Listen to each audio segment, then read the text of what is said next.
ዛሬ 7 ጀርመን ሼፐርድ በጣም ቆንጆ ዝርያዎች ወደ ክሊኒካችን መጥተው ነበረ። ሰባቱም የፓርቮ ወይም ዲኤችፒፒአይ የምንለው ብዙ በሽታዎችን በውስጡ የያዘውን ክትባት ወስደዋል።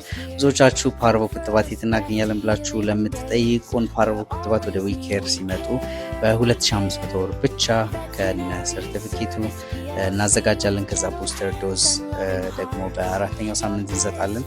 ከዚህ በተጨማሪ ብሪደር ለሆናችሁ ዲስካውንት ስለሚኖረን ደውሉልን፣ በውስጥ መስመር አናግሩን። እናመሰግናለን። Trust the care, feel the love. We care. Veterinary